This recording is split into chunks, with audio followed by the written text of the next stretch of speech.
श्रेष्ठता गाताय. तुकोबाराय भूतलावर अवतीर्ण झाले ते जगाला सन्मार्ग दाखवण्याकरता. जीव रस्ता चुकलेले आहेत, आड रानातून धावतायत.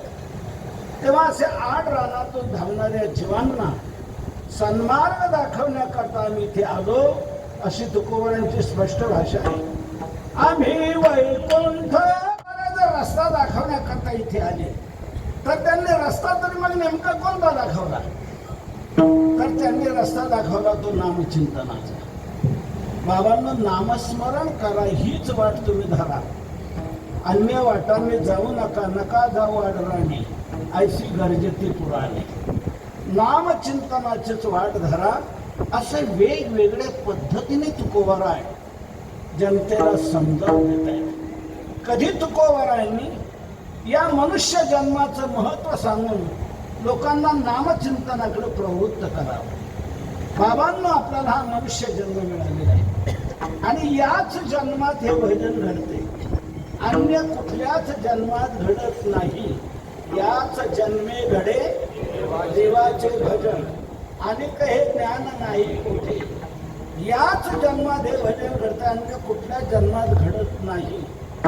तुकोबारायांच्या या विधानावर तुमचा काही दावा आहे का? हे विधान मागं या. अन्य जन्मात हे घडू शकतं असे आमच्या सातारा जिल्ह्यातले काही पुरावे तुम्हाला देतो. असे काही पुरावे तुमच्याकडे आहेत का की अन्य जन्मात हे भजन घडतंय? हा आपला सप्ताह झाला, परिसरातल्या डुकरांनी पाहिला. ती डुकरं काय म्हणून लागली, ही माणसंच काय म्हणून सप्ताह करतात, आपणही करूया म्हणून आपला सप्ताह अधिकाच्या पहिल्या आठवड्यात झाला आणि नंतर डुकरांनी सप्ताह अधिक वाद्यात केला. असं घडलंय का एखाद्या वेळेला? कधी डुकरांचा सप्ताह नाही. गावोगावच्या दिंड्या पंढरपूरला जातात, आळंदीला जातात. ह्या दिंड्या जाताना गाढवांना दिसल्या. गाढवांनी त्या दिंड्या पाहिल्यानंतर ते गाढव काय म्हणाले, भजनी मंडळ स्थापन केलं, नगरला जाऊन टाळ आणले, पंढरपुरात विनानला आमच्या मार्गांना बरोबर नेलं, त्यांच्या परीक्षेने पखवाजही चांगला घेतला आणि काढली दिंडी. कोणी? पाण्यात आली. डुकरांचा सप्ताह नाही, गाढवांची दिंडी नाही.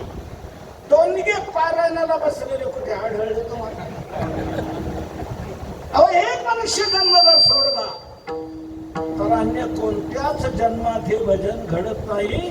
घडतं ते फक्त याच जन्मात. मग असा जन्म आपल्याला आता मिळालेला आहे की नाही? माझी आपल्याला सर्वांना एक विनंती आहे, आपण सर्वांनी एक पहिली खात्री करून घ्या. कोणती? आपण मनुष्यच आहोत नाही, पहिली खात्री करून घ्या. आणि जर आपण मनुष्यच आहोत आणि मनुष्य जन्मातच फक्त भजन घडते, अन्य कुठल्या जन्मात घडत नाही, अशी या जन्माची जर विशेषता आहे, तर असा जन्म आपल्याला आता प्राप्त आहे. आणि पापाचं फळ दुःख का? मी एक आपल्याला विचारतो, कोणत्या झाडाला कोणतं फळ यावं हे तुमच्या इच्छेवर आहे का? एकाने करडई पेरल्या, करडई, आणि तो म्हणाला माझी अशी इच्छा आहे, याला बासमती तांदूळ यावे. येतील का? माझी इच्छा आहे त्याला बासमती तांदूळ यावे. बासमती तांदूळ यावे म्हणून मी हे बी आणलंय करडईचं. बासमती तांदूळ यावे म्हणून मी याची पेरणी केली. बासमती तांदूळ यावे म्हणून मी याला पाणी घालतोय. बासमती तांदूळ यावे म्हणून मी फवारणी करतो आहे. बासमती तांदूळ यावे म्हणून याला खत मी घातले. तू सगळं कर, पण त्याला बासमती तांदूळ येणार नाही का? बीज करडायचं आहे, तिथे तांदूळ येतील कसे?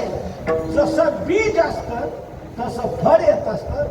फळ हे बीजावर अवलंबून आहे, तुमच्या इच्छेवर नाही. तुम्हाला मागे गेल्याचं सामर्थ्य नाही. मग जाऊन तरी सांग की 7व्या दिवशी सर्पदंशाने तुमचा मृत्यू आहे. जाऊन सांगितलं सर्पदंशाने 7व्या दिवशी तुमचा मृत्यू होणार आहे. परीक्षितीला हे कळल्याबरोबर लगेच परीक्षितीने राज्याचा त्याग केला, गंगा किनारी गेला आणि या मृत्यूच्या पलीकडे कसं जाता येईल याचा विचार करून तितक्यात शुकाचार्य प्राप्त झाले आणि त्याच 7 दिवसात हे श्रीमद भागवत सांगितलं आणि परीक्षितीचा उद्धार केला. आपलं ते भगवद्गीतेचा चालू आहे. परीक्षिती आईच्या उदरात असताना देवाने त्याला दर्शन दिलेलं आहे अशा योग्यतेचा. त्याचं नाव परीक्षिती का? परी असं म्हणतात ईक्षती, किती परीक्षिती. परी हा उपसर्ग आणि ईक्ष धातू आहे. ज्याने त्यापेक्षा कोणी मोठं आहे का? देव म्हणतो संत माझ्यापेक्षा मोठे. संतांना विचारलं सर्वात तुम्ही मोठे का? नाही म्हणे आमच्यापेक्षा ज्ञानोबराय मोठे. सर्व संत ज्ञानोबरांना मोठं म्हणतात. सेवेची साधू संत म्हणून वेदना माझ्या अर्धी ज्ञानराजा. सर्व संत ज्ञानोबरांची सेवा करतात. ज्ञानोबरांना मोठं म्हणतात. ज्ञानदेव वैष्णव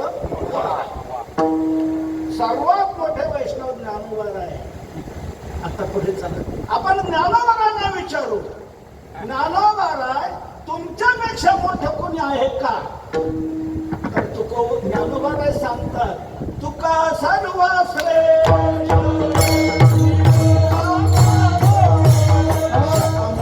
होत असलेला हा कुठं जाईल?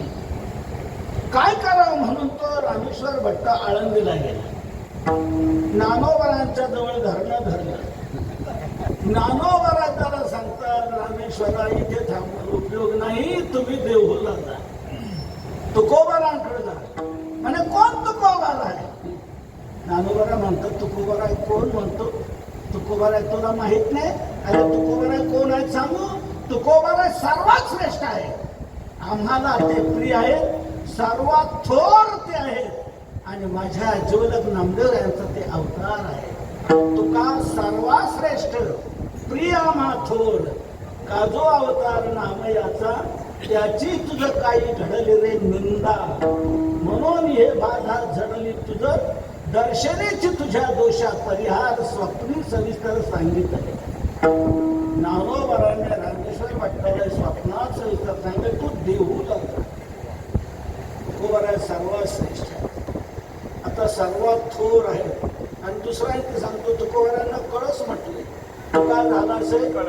सर्वात वर कळस असतो, सर्वात उंचीवर कळस असतो, कळसाच्यावर काही नाही. विठ्ठल मुकुटात असणारा जो कली, त्या कलीने दिला ना धक्का परीक्षितीला. राजे मागून पाणी मिळत नाही. हे ऋषीमुनी आपल्याकडे आल्यावर आपल्याला काय सांगतात? आलेल्या अतिथीचा आदर सत्कार करा, सन्मान करा, त्याला सत्कार करा, सन्मान करा, पाणी द्या, अन्न द्या. आणि यांच्याकडे आल्यावर मागूनही पाणी मिळत नाही. हे उद्दंड झालेले सर्पाच्या जातीचे आहेत. यांची निर्वसनाच करायला पाहिजे. त्याशिवाय आता खंडाने यांची जागा यांना दाखवली पाहिजे. इकडे तिकडे पाहिलं मेलेला सर्प दिसला. कलेने दिला धक्का, बसला टाकावर.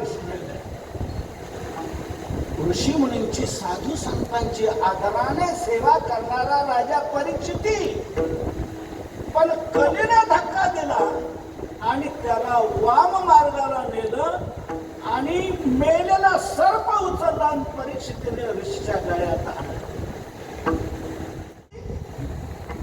ज्याने केली असेल 7व्या दिवशी त्याचा सर्पदंशाने मृत्यू होईल. शाप घोर शापाने ऐकल्यानंतर मुनीची विठार शकाले पुत्रा क्रोधायमान दिसतोस. काय काय पिताश्री कोणीतरी उद्दंड पुरुष इथे आला आणि त्याने तुमची ही निर्वसना केली. मेलेला सर्प तुमच्या गळ्यात अडकवला होता म्हणून मी त्याला शाप दिला. ऋषींनी पाहिलं बाळा, त्याने चूक केली. तो राजा परीक्षित होता, तहानेने व्याकुळ झालेला होता, म्हणून तो पाणी पाणी करत होता. तेवढ्यातही त्याचं काही नाही, पण त्याच्या मुकुटात असणारा कली, त्या कलीने त्याला धक्का दिला आणि त्याला सांगितलं की तू यांची निर्वत्सना कर. हे उद्दंड झाले सर्पाच्या जातीचे. तुकोबाराने आपल्या पाया पडावं इतकी आपली योग्यता वाढलेली आहे. आपण इतके मोठे आहोत का तुकोबाराने आपल्या पाया पडावं? मला एक सांगा, आपली भारतीय हिंदू संस्कृती काय सांगते? कोणी कोणाच्या पाया पडायचं असतं? लहानाने मोठ्याच्या पाया पड आणि मोठ्याने लहानांना आशीर्वाद द्यावा, ही आपली हिंदू संस्कृती आहे. मग तुकोबारा आपल्या पाया पडतात, याचा अर्थ काय? तुकोबारापेक्षा आपण मोठे झालो का? मग तरी ते आपल्या पाया पडतात, याचा अर्थ काय? तुकोबारापेक्षा आपण मोठे नाही. एक सांगू, तुकोबारापेक्षा कोणीच मोठं नाही, कोणीच मोठं नाही. सर्वात मोठे आहेत तुकोबारा, सर्वात मोठे. मी एक जबाबदारीने बोलतो, सर्वात मोठे तुकोबारा आहे. कसं सांगतो? सर्वात मोठा आहे. तर त्यांच्यात आपल्यात फरक काय राहिला? गाढवातून कुत्र्यातून आपल्यात काय फरक राहिला? आहार, निद्रा, भय, मैथुन एवढं जर घडत असेल तर त्यांच्यातून आपल्यात काय फरक राहिला? फरक आहे तो एवढाच आहे, मनुष्य जन्मात नामचिंतन घडते आणि अन्य कुठल्याच जन्मात हे भजन घडत नाही. हा विशेष आहे, हा फरक आहे. म्हणून असा जन्म जर आपल्याला प्राप्त आहे तर आपण भजन केलं पाहिजे की नाही? असं मनुष्य जन्माचं महत्व सांगून तुकोबाराने लोकांना नामचिंतनाला प्रवृत्त करावं. दुर्दैवाचा प्रकार असा आहे, आपल्याला मनुष्य जन्म मिळालेला आहे, पण आपल्याला याची किंमत कळत नाही. ज्यांना याची किंमत कळते त्यांना हा जन्म मिळत नाही. स्वर्गातल्या देवांना या मनुष्य जन्माची किंमत कळली, म्हणून स्वर्गातले देव या मनुष्य जन्माची अपेक्षा करतायत. स्वर्गीचे अमर. म्हणून आपण जे पाप करून ठेवलेलं आहे त्या पापाचं फळ दुःख हे येणारच. तुम्ही इच्छा करा न करा, दुःख भोगल्याशिवाय पर्याय नाही. म्हणून दुःख येते त्याला कारण पाप. म्हणून दुःख जर नको आहे तर पाप करू नका. ही पहिली जबाबदारी घ्या. पाप केलं की ते दुःख द्यायला येणारच. पण झालंय ना, करून बसलोत ना पाप, मग त्याला दुसरा मार्ग येते घालवा. हो द्या, होऊन गेलंय ते घालवता येते, ते घालवायला मार्ग आहे आणि तो मार्ग म्हणजे नामचिंतन. नामचिंतन तुमचं कोणतं पाप केव्हाच असल्या कसे ते घालवण्यास ते समर्थ आहे. म्हणून गायनाचे वाहे टाळी साधन कळी उत्तम आहे. कलियुगात हेच उत्तम साधन आहे. कलीवर मात करणार, दुःख घालवणार, सुख प्राप्त करून देणार. म्हणून नामचिंतन हे